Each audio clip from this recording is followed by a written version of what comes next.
Gloria al Rey de Reyes, gloria a Jesucristo, el Rey y Señor del universo. Y esperamos también el Rey y Señor de tu vida y de la mía también. ¿Qué tal, queridos hermanos amigos? Les habla el Padre Pedro Núñez y más que bienvenidos a este subprograma Conozca Primero su Fe Católica. Hoy tenemos un programa muy interesante y espero que este programa pues nos ayude a acercarnos más a ese a quien proclamamos Señor, Rey y Dios de nuestra vida, que es Cristo Jesús, nuestro Salvador. Pero antes de hacer absolutamente nada en relación al programa, vamos a presentarnos delante de Dios, reconocer que Él está aquí con nosotros, entre nosotros. Él lo ha prometido. Estaré con ustedes siempre, no os dejaré huérfanos. Hermano, hermana, vamos a orar. Padre Santo, Padre Amantísimo, Padre Misericordioso, estamos en tu presencia, Señor. Y venimos a ti, mi Dios, reconociendo que sin ti nada podemos, nada, que sin ti, mi Dios, nada somos, nada. No somos ni siquiera una pequeña partícula de este vasto universo creado por ti, Señor. Y sin embargo, tú nos ves con amor de Padre, Señor, y nos llamas a una íntima y estrecha comunión contigo en Cristo Jesús, tu Hijo, nuestro Salvador. Padre, así nos amas. Te fijas en nosotros, mi Dios, y nos amas con amor eterno.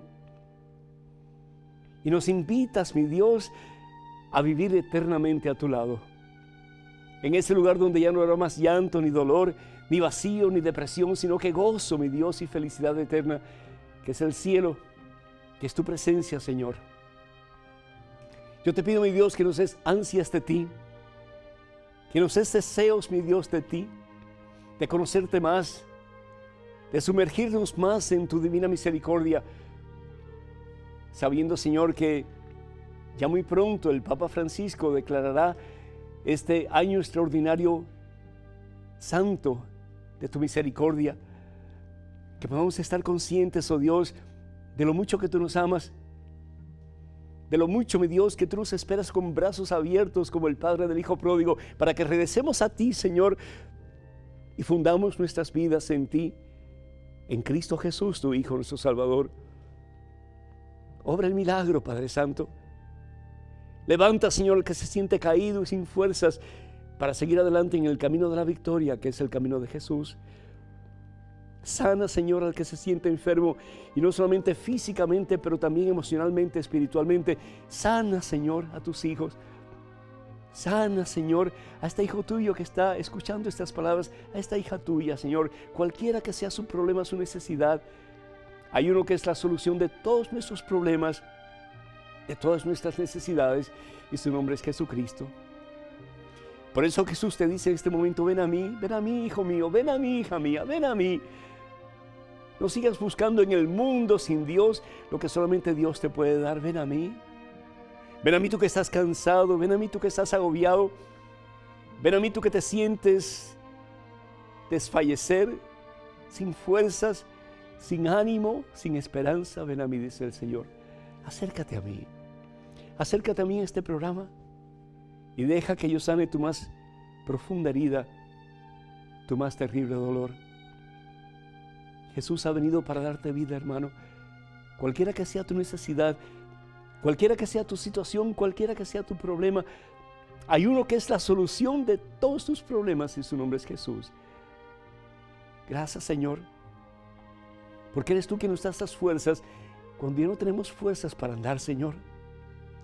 Eres tú, mi Dios, quien nos liberas cuando estamos encadenados, Señor, en nuestro pesimismo, en nuestros pecados, en nuestras adicciones, en nuestras actitudes negativas y pensamos que ya nada se puede hacer. Desencadénanos, Señor. Por piedad, libéranos, oh Dios. Díselo, hermano. Díselo, hermana. Esa preocupación que tienes, entrégasela al Señor. Ese dolor que carcome tu corazón, entrégaselo al Señor. Esa incapacidad que sientes de ser mejor, de ser más un reflejo y una imagen de Jesús, nuestro Salvador. Esa incapacidad que sientes de ser como Él, entrégasela a Jesús. Deja que el Señor te sane por dentro Que el Señor cure tus heridas, te libere de todo lo que no es de Él y haga de ti una criatura nueva en este preciso momento. Señor, lo que yo no puedo solo, contigo yo sí puedo. Y reclamo la victoria que tú me has prometido. Señor, tú que dices, no temas, hijo mío, no temas, hija mía, porque ya yo para ti he vencido el mundo. Yo ya para ti he vencido el mundo. Aleluya.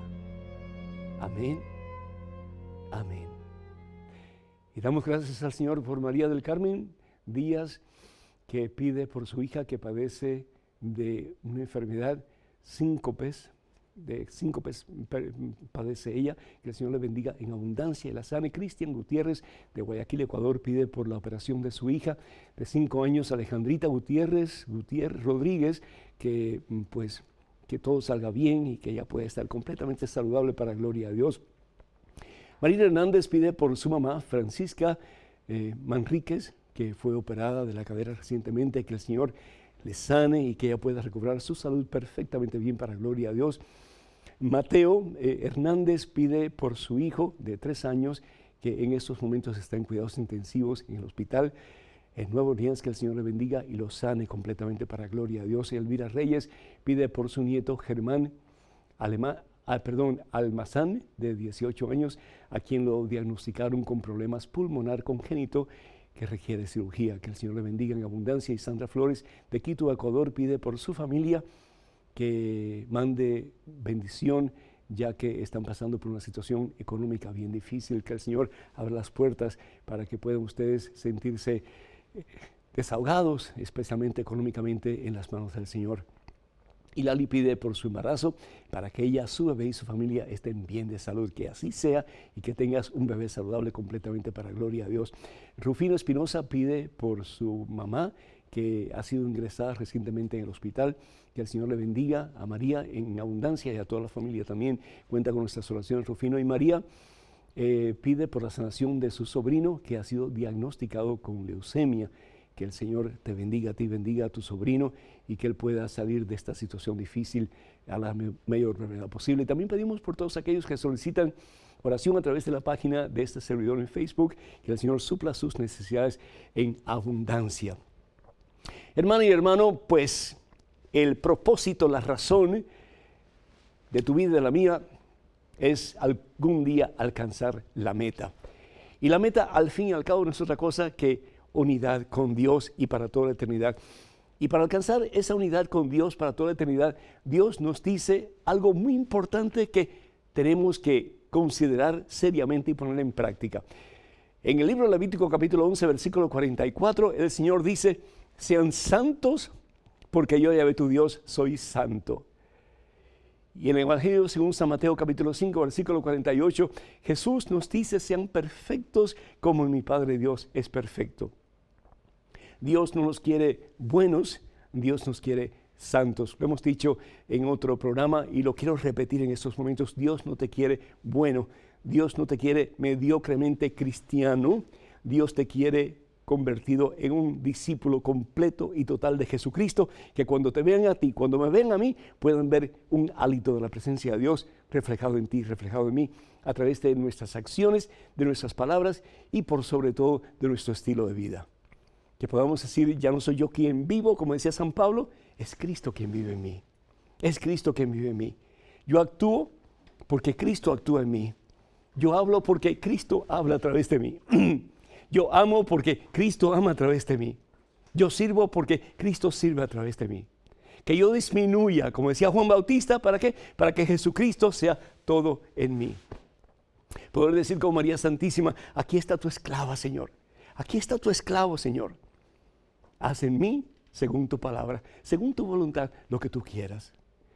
Tanto así estamos llamados a la santidad, hermanos, que la palabra de Dios en Hebreos capítulo 12, versículo 14, dice lo siguiente. ¿Saben lo que dice? No hay cielo sin santidad. No hay cielo sin santidad. De ahí el estar conscientes de la importancia del purgatorio. Porque o somos santos aquí, o vamos a tener que pasar por un proceso de purgatorio para poder alcanzar la entrada en el cielo, la vida eterna. Jesús nos ha salvado. Eso no hay ni que cuestionarlo. Jesús es el único camino al Padre. Y el camino es el Salvador y su nombre es Jesucristo. Jesús nos ha salvado. Pero si bien es cierto que hemos sido salvados por Jesucristo y a medida que nos acercamos a Jesús y nos adentramos en el corazón de Cristo haciendo su voluntad y dejamos de pecar, quedan las consecuencias del pecado.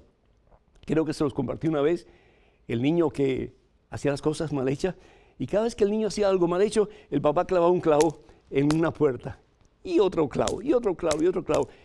Y el niño se dio cuenta de que la puerta estaba llena de clavos. ¿Y qué fue lo que hizo el niño? Pues comenzó a portarse bien. Y cada vez que el niño hacía algo bueno, el papá quitaba un clavo. Y quitaba otro clavo y quitaba otro clavo, hasta que la puerta quedó limpia sin ningún clavo. ¿Pero qué es lo que pasaba? Lo que pasaba era de que, si bien es cierto que en la puerta no había clavos, la puerta estaba llena de agujeros. Los clavos se habían quitado. El pecado había sido perdonado, pero quedaba la consecuencia del pecado. Los agujeros en la puerta de la casa del niño. Y así nos pasa a nosotros. El Señor Jesús nos perdona cuando venimos a Él con un corazón arrepentido, un corazón contrito. El Señor nos da la posibilidad de un nuevo comienzo. Y el Señor nos quita la culpa, pero queda la consecuencia de la culpa, queda la cicatriz de la culpa, que al fin y al cabo tenemos que depurarla o aquí en la tierra o en el purgatorio antes de la entrada al cielo. La primera carta de San Pablo a los Corintios, capítulo 3, versículos del 13 al 15. Dice la palabra de Dios, y la teología de la iglesia, hermanos, es nítida. La iglesia, de nuevo, puede tener 20,000 defectos porque estamos en ella. Hombres y mujeres pecaminosos, limitados, etc. Pero la teología de la iglesia es nítida porque viene del mismo Jesucristo. Y dice la palabra de Dios lo siguiente, de nuevo 1 Corintios capítulo 3, versículos del 13 en adelante. Un día, ¿y cuándo será esto? En el juicio final. Se verá el trabajo de cada uno, es decir, lo que hemos hecho o dejado de hacer. Las buenas obras y las malas obras. Basado en la fe que hemos tenido y en nuestra relación con el Señor. Se hará público en ese día del juicio, cuando todo sea aprobado por el fuego. ¿Y qué es el fuego? El amor de Dios. Jesús decía, cuánto quisiera que la tierra estuviera ardiendo, pero ardiendo ¿con qué? Con el fuego del Espíritu Santo, con el fuego del amor de Dios, para consumir todo lo malo y para que de verdad pudiéramos o podamos ser como Jesús, imágenes de Jesús, espejos transparentes del amor de Dios. El fuego, pues, probará la obra de cada uno en el juicio, es decir, después de nuestra muerte. El fuego probará la obra de cada uno. Si lo que ha construido esa persona resiste al fuego, es decir, si equivale a lo que Dios pide de nosotros, lo que Dios espera de nosotros, el amor que Dios quiere que tengamos por Dios y por los demás, dice, será premiado. Pero si la obra se convierte en cenizas, es decir, si no resiste al fuego, si hemos realmente pecado y quedan las consecuencias o las secuelas de nuestro pecado, el obrero tendrá que pagar, se salvará, pero como a través del fuego. Y eso a través del fuego es el purgatorio. Se salvará, pero como a través del fuego.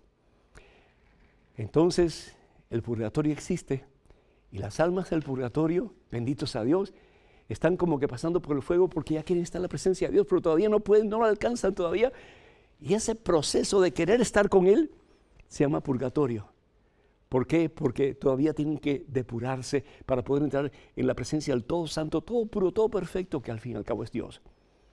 Y en ese proceso nosotros comenzamos a dejar ir todo lo que ha sido parte de nuestra vida, de lo que hemos sido apegados por tanto tiempo, que nos ha apartado tal vez en alguna forma de Dios, para poder apegarnos total y completamente a Jesucristo, a Dios para toda la eternidad.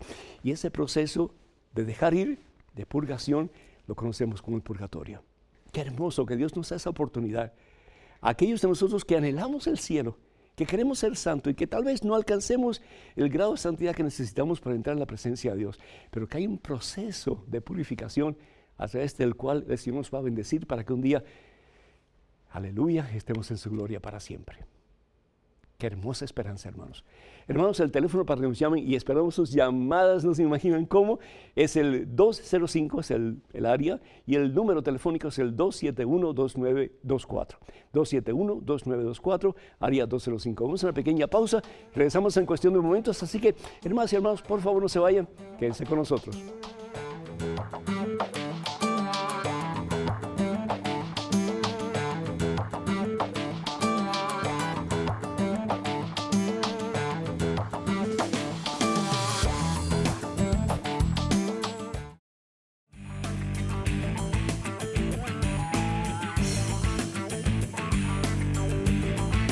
Alabado, glorificado, exaltado sea el nombre de Cristo Jesús en este día y por siempre. Y a través de tu vida y de mi vida, vivida en santidad para dar gloria, honra y honor a ese que merece toda gloria y toda honra y todo honor, que es Jesucristo nuestro Señor. Tenemos una llamada vía telefónica de Rosy desde Florida. Rosy, ¿me escuchas? Sí, padre. Bienvenida, Rosy, ¿cómo estás? Muy bien. El Señor te bendice y te invita a ser santa como Él es santo. ¿Qué te parece? Ojalá. ¿Cómo que? Seguro que sí, con Cristo tú sí puedes y yo también. Claro. Amén. Adelante, Rosy, por favor.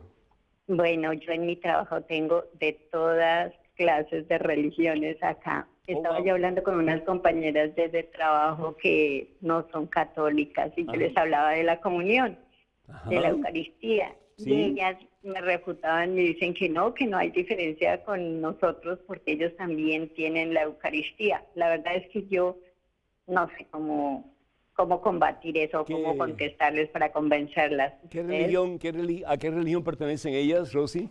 Ellas dicen que son una es del séptimo día, algo Adventista. así, otra es de el elevado. No, ellas cada una tiene una iglesia, es bien curioso, pero ellas me dicen que se parece mucho a la de nosotros, que no hay diferencia porque ellas también comulgan, una de ellas.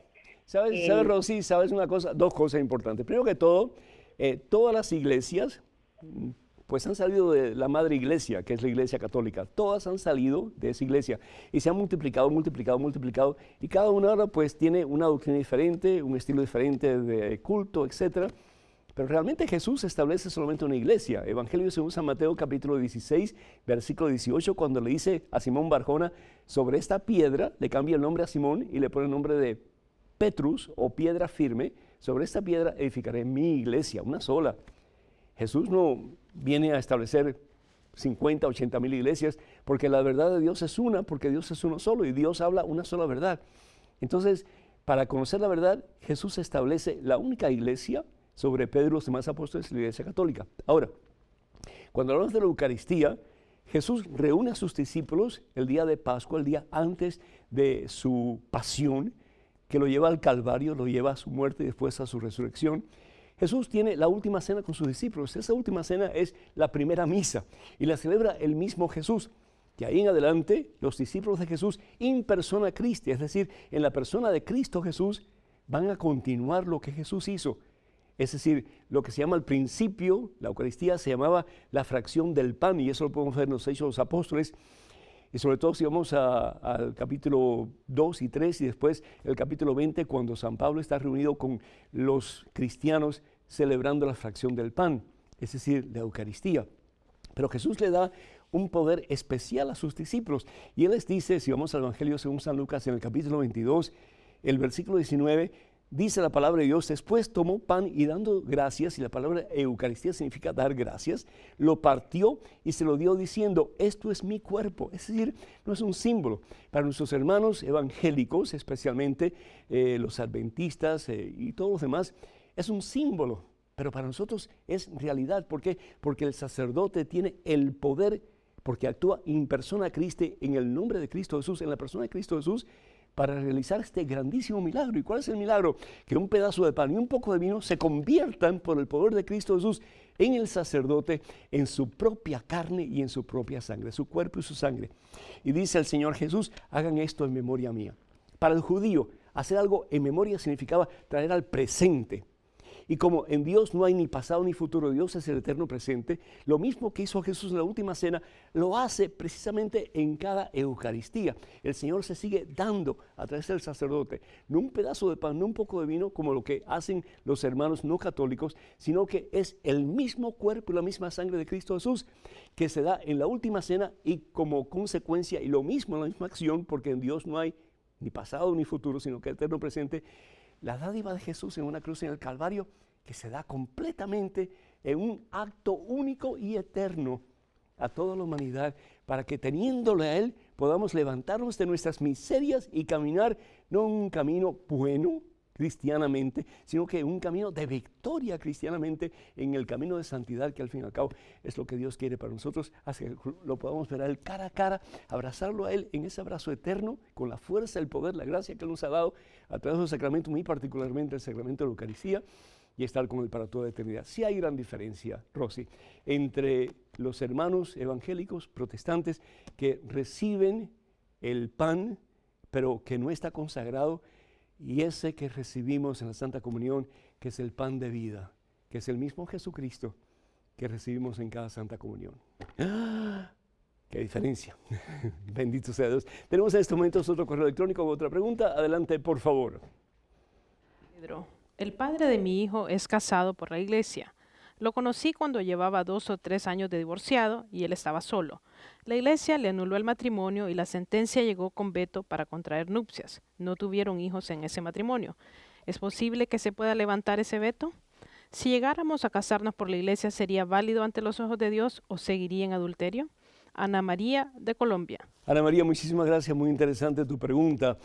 Un veto dado con una proclamación de anulamiento no es común, pero tenemos que estar conscientes del por qué la iglesia es tan meticulosa cuando pues habla del matrimonio y habla de la fidelidad y de la responsabilidad en el matrimonio hasta que la muerte los separe. Dice el Señor Jesús, y está tomado del Evangelio según San Mateo capítulo 19, versículos del 5 en adelante. Dice, el hombre dejará a su padre y a su madre, lo que dice la palabra de Dios en el libro de Génesis, se unirá a su mujer y serán los dos una sola carne.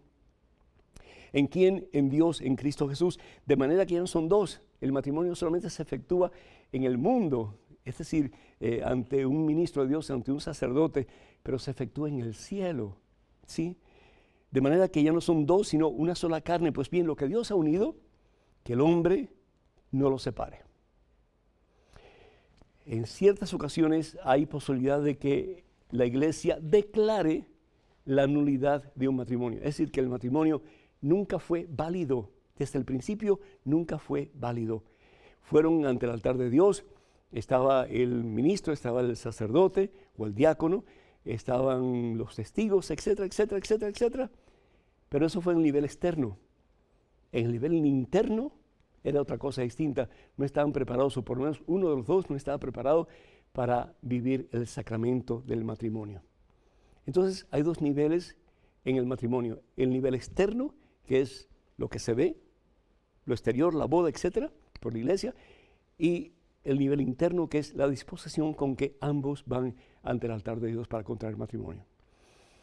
Cuando hay un veto, se anula el matrimonio, es decir, se considera nulo, como en el caso, por ejemplo, me viene a la mente de esta pareja que se casa y desde el principio comienzan a abusarse físicamente el uno al otro. Desde el principio, desde la luna de miel, y esto lo sé yo por experiencia, porque conozco el caso. Desde la luna de miel comienzan a tirarse puños, ¿sí? A golpearse el uno al otro. Y el tiempo que estuvieron juntos fue muy corto. Se le otorga el anulamiento, es decir, ahí nunca hubo un matrimonio cristiano, nunca hubo un sacramento. Pero con la nulidad se le da un veto que impide que se casen por la iglesia en ese tiempo. ¿Y por qué? Porque el tribunal que dicta la sentencia está preocupado de que, si bien es cierto, tanto él como ella abusaron el uno del otro desde el principio, si se vuelven a casar, puede pasar que hagan lo mismo otra vez. Entonces, antes de quitar ese veto, y el obispo lo puede quitar a través del tribunal, tienen que pasar por un proceso de tiempo de preparación psicológica, etcétera, para que ellos puedan sacar toda esa violencia que tienen por dentro para hacer las cosas según la voluntad de Dios. Yo no digo que ese sea tu caso, pero es una de las razones por la cual se presenta un veto junto con la nulidad de un matrimonio. Entonces yo lo que les aconsejo a ustedes que vayan donde el tribunal y vean cuál es el problema, porque el matrimonio o el futuro matrimonio es vetado, y eso usualmente es fácil de corregir siempre y cuando se acaten ciertas normas para el bien de la persona y de la pareja, especialmente en un posible matrimonio por la iglesia.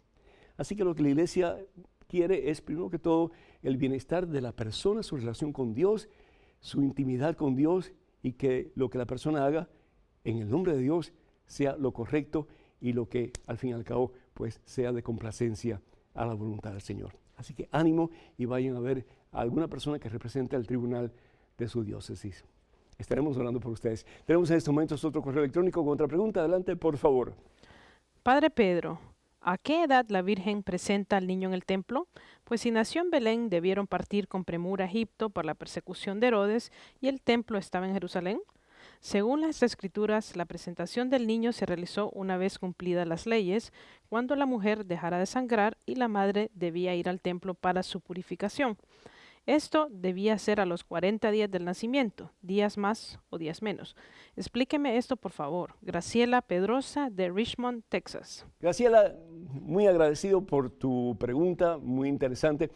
Primero que todo, el niño Jesús con su padre putativo José y su mamá biológica María Santísima, lo más probable es que partieron hacia Egipto más o menos a la edad de los 2 años de haber nacido Jesús. ¿Y por qué digo esto? Primero que todo porque ellos fueron hacia Egipto después que vinieron los magos de Oriente. Y vemos, por ejemplo, en el Evangelio según San Mateo, capítulo 2, versículo 11, que estos seres, estos hombres de Oriente, vienen para adorar al niño. Y abriendo después sus cofres, dice la palabra de Dios, le ofrecieron sus regalos, oro, incienso y mirra. Pero si vamos entonces al Evangelio según San Mateo, el mismo Evangelio, capítulo 2, versículo 16, dice la palabra de Dios que como los magos se regresaron por otro camino, porque habían tenido ese encuentro con Cristo Jesús, y cuando uno tiene un encuentro personal con Cristo Jesús, uno comienza a caminar por otro camino.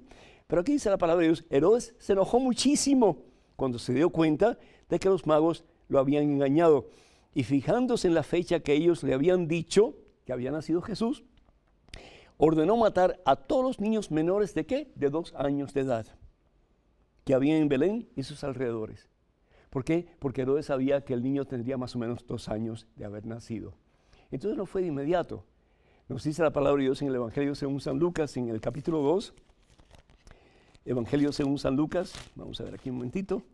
En el capítulo 2,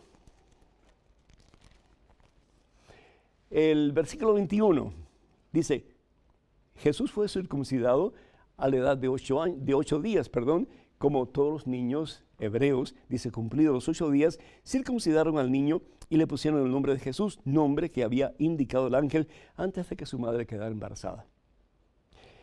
Pero realmente no se consagra al niño, no se le presenta a Dios en el templo hasta después de la purificación de María Santísima. Si vamos al libro del Levítico, en el capítulo 12, habla acerca de lo que hace falta para que la mujer sea purificada.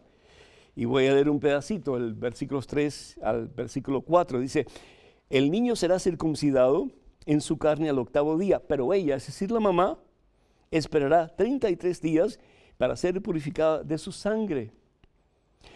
¿Cómo es eso? Si María era pura, que María tiene que haber sido purificada porque María estaba obedeciendo, siguiendo, no solamente la cultura, pero también las reglas de purificación de los judíos que aplicaba a todo el mundo. Entonces María se somete a la ley. ¿Por qué? Porque María no va a decir, no, pero yo soy diferente, yo soy pura. No, se somete a la ley. ¿Por qué? Porque para el judío el derramamiento de sangre significaba que la persona se convertía en impura. ¿Por qué? Porque la sangre era un elemento que Dios daba al ser humano o a los animales. ¿Para qué? Para tener vida. Y al fin y al cabo, la fuente de vida es Dios. Y si había derramamiento de sangre, implicaba que la persona estaba gastando el don maravilloso de la vida que Dios le daba a través de la sangre. Entonces había que pasar por un proceso de purificación, en este caso la mujer, pues más o menos esperar de 33 a 40 días para poder ir al templo y consagrar o presentar a su hijo, en este caso de María Santísima, Jesús.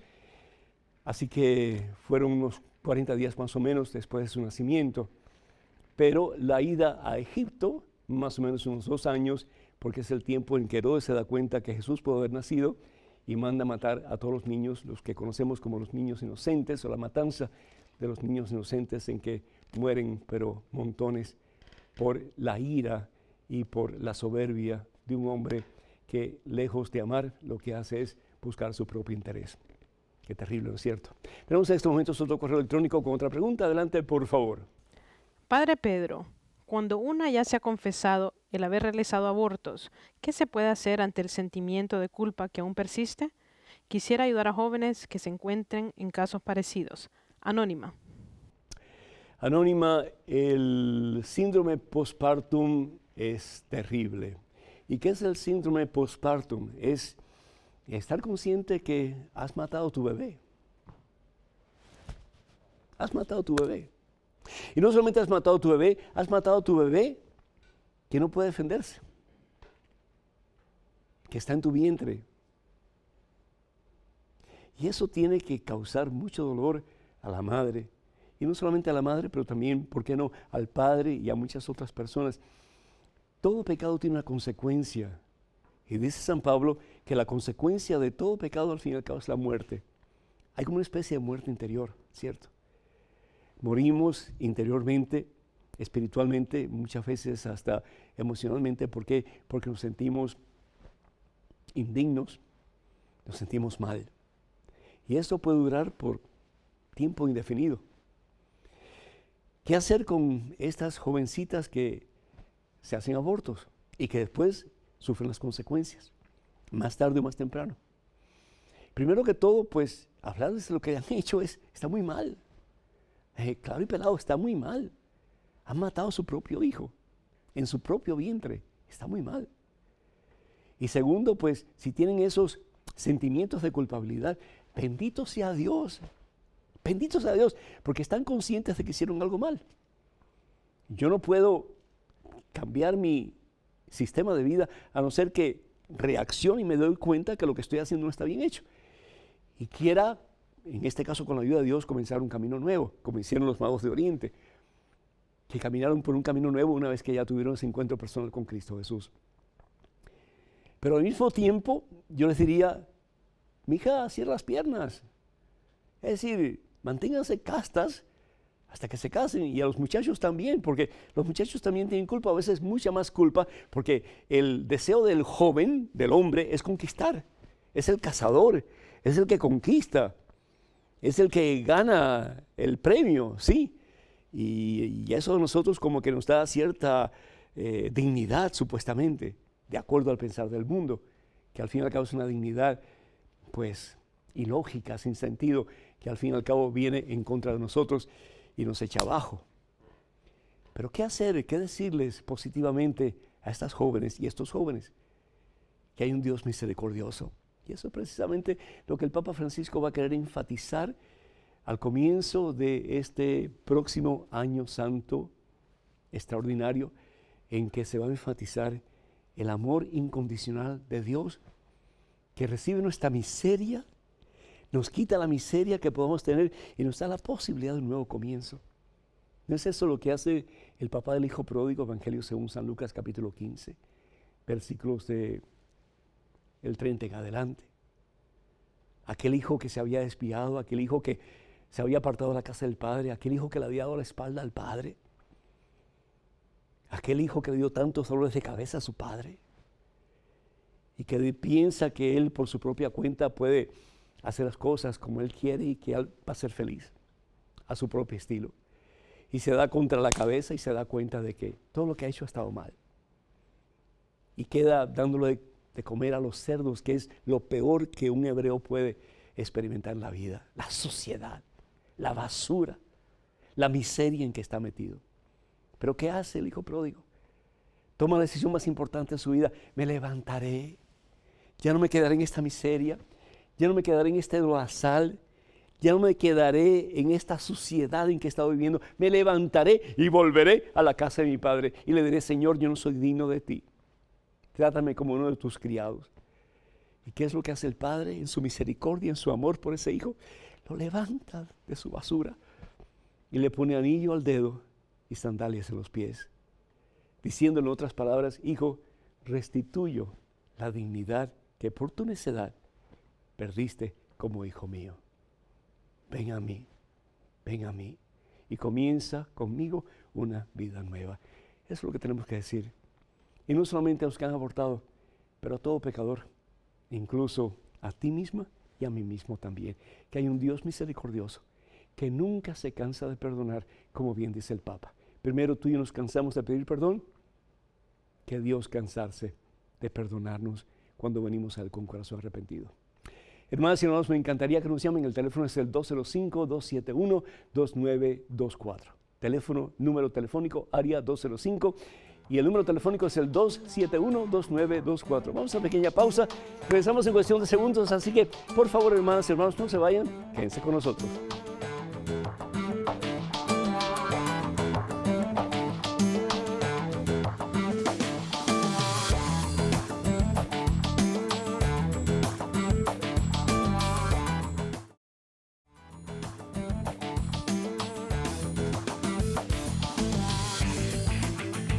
Alabado, glorificado, exaltado sea el nombre de Cristo Jesús en tu vida y en la mía, y que nuestro llamado a la santidad se haga posible, real, por la misericordia de Dios, realizando proezas, maravillas en tu vida y en la mía, dándonos la fuerza y el poder para decir, sí, yo quiero ser santo como el Señor me pide. Tenemos en estos momentos vía telefónica a Isabel desde Atlanta. Isabel, ¿me escuchas? Sí, Padre. El Señor te bendice, Isabel, bienvenida. Gracias, Padre. Bendiciones para usted también. Gracias, recibo. Adelante, por favor. Padre, yo tengo dos preguntitas. Okay. La primera es, ¿por qué Jesús cuando hacía los milagros y todas las curaciones le pedía tanto a los demonios como a la gente que no dijeran quién era Él? Ok, te respondo esa pregunta, pues si no, cuando me hagas la segunda se me olvida la primera. Okay. Eso pasa cuando uno es joven como yo. Bueno, en el caso de Jesús, él no quería que la gente fuera detrás de él, porque muchos estaban ansiando un rey, estaban deseando un rey para que exterminara el imperio romano y todos los demás imperios que vinieron antes y después y que tenían deseos de reconquistar Israel. Y Jesús se lo dice a Pilato, mi reino no es de este mundo, es decir, él viene a instaurar pues una vida diferente, y la vida diferente que Jesús establece es la vida impulsada por el amor. ¿Por qué? Porque Jesús es amor, porque Dios es amor. Entonces, Él no quería que la gente viniera detrás de Él porque querían hacerlo rey o porque querían hacerlo como el jefe del pueblo de Israel en lo que se refería al poderío militar. Él quería que lo aceptaran a Él como la manifestación de Dios, que al fin y al cabo es lo que es. El Señor Jesús dice en el Evangelio según San Juan, capítulo 10, versículo 30, yo y el Padre somos la misma cosa. Yo y el Padre somos la misma cosa. Y el propósito de Jesús es manifestar al Padre. ¿Para qué? Para que conociendo a Dios misericordioso, Dios que perdona, Dios que da fuerza para ser santos como Él es santo, que pudiéramos nosotros convertirnos y comenzar una vida nueva en Cristo Jesús. ¿Te respondo a la primera pregunta, sí o no? Señor, perfecto. Amén. Muchas gracias. Amén. La segunda pregunta. Es ¿por qué los demonios lograban reconocerlo a Él como hijo de Dios y los hombres no? Qué interesante esa pregunta. Fíjate cómo el mal conoce a Dios. El mal me equivoco. El mal conoce de Dios, pero el mal no conoce a Dios. En la Biblia, el conocer a Dios significa tener intimidad con Dios. Por ejemplo, Adán y Eva se conocen uno al otro. Adán y Eva tienen intimidad entre los dos. Ese es el significado de conocer bíblicamente. Los demonios conocían a Dios, conocían a Jesús, lo podían distinguir, pero sin embargo no conocían a Dios porque no estaban en íntima comunicación con Dios. Los hombres, desafortunadamente, peor todavía, ni conocían de Dios, ni conocían a Dios tampoco. Y el Señor Jesús dice, ¿por qué? Porque tienen ojos, pero no ven, tienen oídos, pero no escuchan. La soberbia del hombre que impide ver la presencia de Dios. Tantos ateos, científicos, personas ilustrísimas que no creen en Dios. ¿Por qué? Porque la soberbia se ha apoderado de ellos y desafortunadamente pues no quieren reconocer que Dios es. Me acuerdo en este momento de aquel primer astronauta de Rusia, Yuri Gagarin, que viajó en aquel Sputnik, no sé si se acuerdan o han leído sobre eso, pero Yuri Gagarin llegó al espacio y mirando al espacio mandó el primer mensaje a la Tierra que decía, estoy en el cielo y no he visto a Dios. Pobre hombre, solamente un mal paso y hubiera visto a Dios de sopetón. Y yo estoy seguro que ya vio a Dios. Y tal vez por su soberbia, que le hizo decir que no veía a Dios por ninguna parte, tal vez, ojalá que no, pero sea eso lo que está experimentando para toda la eternidad, vivir sin Dios. Y al fin y al cabo el infierno no es otra cosa que eso, vivir sin Dios. El quererte morir, no te puedes morir porque ya estás muerto. Una soledad, un desierto, una oscuridad, un sinsentido de la vida para toda la eternidad. No hay dolor más grande que ese. Una persona se deprime porque se siente no amada. Imagínense ustedes el infierno. Sentirte no amado, no amada para toda la eternidad. Algo que pensar. Tenemos en estos momentos otro correo electrónico con otra pregunta. Adelante, por favor. Padre Pedro, tengo unas interrogantes. Me llamó la atención que 2 testigos presenciales de la ascensión del Señor no mencionen ese hecho en los evangelios escritos por ellos, Mateo y Juan. Sé que debo observar el ayuno eucarístico, pero después de recibir a Jesús, ¿en cuánto tiempo se puede volver a comer? Yo en lo personal he optado por esperar 1 hora. ¿Puedo recibir la Eucaristía en los días de menstruación? Paola, Guayaquil, Ecuador. Paula, gracias por tu pregunta, gracias por ser parte de esta gran familia del programa Conozca Primero su Fe Católica, de esta gran cadena de televisión de WTN. Primero que todo, en tu menstruación no hay ningún problema, puedes recibir al Señor. Es decir, para nosotros una persona que derrame sangre no es considerada impura, y especialmente si tienes tu regla, tu menstruación. Eso es parte de tu sistema biológico y eso pues Dios te lo ha dado para que en algún momento, si así es la voluntad de Dios, pues puedas tener tus hijos, ¿verdad? En ese proceso. Así que no hay ningún problema, puedes recibir al Señor mientras tú estés en estado de gracia, mientras no tengas ningún pecado mortal en tu conciencia, en tu alma, pues puedes recibir al Señor. ¿Cuánto tiempo después de haber comulgado debes de recibir los alimentos, la comida? Pues no hay, la Iglesia Católica no tiene ningún dictamen al respecto, no tiene ninguna regla en relación a eso. Lo que sí pide la Iglesia es que 1 hora antes hagamos ayuno, es decir, que no comamos nada, sí podemos tomar agua, a no ser que la persona esté enferma, entonces sí puede comer porque tiene que alimentarse para estar relativamente fuerte. Pero si estamos relativamente saludables, pues entonces abstenernos por 1 hora para prepararnos adecuadamente para recibir al pan de vida bajado del cielo, que al fin y al cabo es Jesucristo. Y una cosa muy importante, pues aquí pido yo en el nombre del Señor Jesús que nos preparemos adecuadamente, nos preparemos bien para poder pues recibir al Señor como Él merece, en todo el sentido de la palabra, y no solamente bien en lo que se refiere pues a nuestro exterior, la forma de vestir, etcétera, pero nuestro interior también. Y volviendo pues a tu pregunta, si me puedes poner en la pantalla, ¿cuál es la pregunta? Bien, se me acaba de olvidar la pregunta, la estaba buscando pero no la encuentro. A ver, ¿cuál es la pregunta? Por favor. Ajá. Ok, ya bien. Los testigos del Evangelio, ¿por qué 2 discípulos de Jesús que son Mateo y Juan no hablan nada sobre la ascensión de Jesús al cielo? Pues para los evangelistas el hecho básico, principal, era lo que Jesús había hecho en este mundo, que Jesús realmente es el Hijo de Dios, que Jesús es Dios, y también pues al mismo tiempo darnos a entender qué es lo que Jesús quiere de nosotros. Y si nosotros vamos al Evangelio según San Mateo, capítulo 28, versículo 19, ¿qué es lo que dice el Señor a sus discípulos? Vayan y hagan discípulos de todas las naciones. ¿Qué es lo que le dice el Señor Jesús a Pedro en el Evangelio según San Juan, capítulo 21, versículos del 15 al 17? Apacienta mis ovejas. ¿Y qué es lo que le dice el Señor Jesús a Pedro en el Evangelio según San Juan, capítulo 21, versículo 19? Irás a donde tú no quieras ir, pero irás a cumplir mi voluntad. ¿Y cuál es la voluntad del Señor Jesús? Sígueme.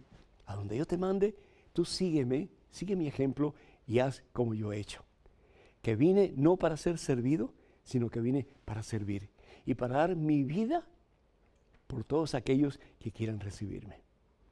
Entonces, el interés no es tanto en que Jesús haya victoriosamente ascendido al cielo, sino que Jesucristo está con nosotros y que nos envía como su iglesia a llevar su presencia, su evangelio al mundo entero para que el mundo conozca la verdad y la verdad nos lleve a la vida eterna, que al fin y al cabo es Jesucristo. En estos momentos, otro correo electrónico con otra pregunta. Adelante, por favor. Padre Pedro, todos los días en camino a mi trabajo trato de rezar el rosario y cuando puedo hago la coronilla a la Divina Misericordia. Sin embargo, un sacerdote dijo que la manera correcta de rezar el rosario, para que sea válido, debía hacerse de las siguientes formas: en la iglesia, frente al Santísimo, o en casa, pero en familia. Entonces, ¿mis oraciones diarias no son válidas? ¿No están siendo efectivas para las intenciones por las que las hago? ¿Qué hago, Padre? Gracias. Ana, de México. Ana, yo no sé si realmente entendiste bien al sacerdote cuando te dijo que las oraciones son válidas solamente delante de Jesús sacramentado o en familia, especialmente cuando reza el Santo Rosario. Oración es oración y toda oración bien intencionada nos ayuda a tener una relación más íntima con Jesús y ese es el propósito de la oración, de poder acercarnos a la fuente de vida y salvación eterna que es Jesucristo. Y es por eso que San Pablo dice en su carta a los Efesios en el capítulo 6, versículo 18 en adelante, vivan orando. Y nosotros no todo el tiempo vamos a estar orando con la familia, orando frente al tabernáculo. Tenemos que trabajar, tenemos que ir al supermercado, tenemos que hacer un montón de cosas, ¿no? Entonces, ¿esas oraciones son inválidas? Por supuesto que no. Toda oración hecha con buena intención es válida. La hagamos donde la hagamos. Y Jesús, Dios, escucha toda oración y toda oración Jesús, Dios, responde. A veces te va a decir, sí, te lo voy a dar inmediatamente. A veces te va a decir, espera un poquito. Y a veces te va a decir, no, pero te voy a dar algo mejor para tu propia salvación. Entonces, ideal sería, claro, que reces el rosario con tu familia. Tremendo. Ideal sería, claro, que reces el rosario ante la presencia de Jesús, Eucaristía. Pero también maravilloso que puedas rezar el rosario en tu ida al trabajo, tu regreso al trabajo, cuando estás en la tienda, por lo menos una eyaculatoria, ¿no? Jesús te amo, o Jesús te necesito, o Jesús misericordia, cualquier cosa, ¿verdad? Lo importante es estar consciente de que estamos en la presencia de Jesús en todo momento, especialmente, claro, en el templo, pero en todo momento Jesús está presente con nosotros y que tenemos la oportunidad de hablar con Él, de dialogar con Él, de compartir con Él, de escuchar lo que nos quiere decir y de saber que Él nos escucha y responde a nuestras plegarias. Continúa haciendo lo que estás haciendo y de nuevo, si puedes incluir a tu familia y estar tiempo frente al tabernáculo, frente a la presencia de Dios, fabuloso. Que Dios te bendiga. Tenemos en estos momentos otro correo electrónico con otra pregunta. Adelante, por favor. Padre Pedro, ¿por qué los sacerdotes no usan su sotana para salir a la calle? ¿Tendrán vergüenza? José Arturo de Perú. José Arturo, mira, es decir, yo no sé, yo no puedo hablar por nadie, pero a mí no me avergüenza estar así. A mí no me avergüenza tener una camisa clerical, pantalón negro, este es nuestro uniforme. Ha sido, en este caso, propio mi uniforme desde que entré en el seminario, pero realmente yo no uso sotana. Usé la sotana tal vez en 2 ocasiones. Cuando el Papa San Juan Pablo II vino a Estados Unidos y yo tuve el privilegio de ser su maestro de ceremonia, yo era un sacerdote relativamente joven y estaba todo nervioso y me acuerdo que la sotana se me empapó porque cayó un aguacero horroroso, pero bendito sea Dios, para nosotros fue como que una bendición del cielo. Y en otra ocasión, creo que fue una ordenación de algún hermano sacerdote o algo, pero nosotros no usamos sotana. En otros países sí se usa la sotana. Ahora, ¿por qué hay sacerdotes que no usan sotana? Mira, si yo estuviera en un país de América Central, por ejemplo, con un calor horroroso, lo más probable es que no pudiera usar sotana porque me convertiría en un charquito. Así que tenemos que ver las razones por las cuales el sacerdote usa o no usa su vestimenta clerical.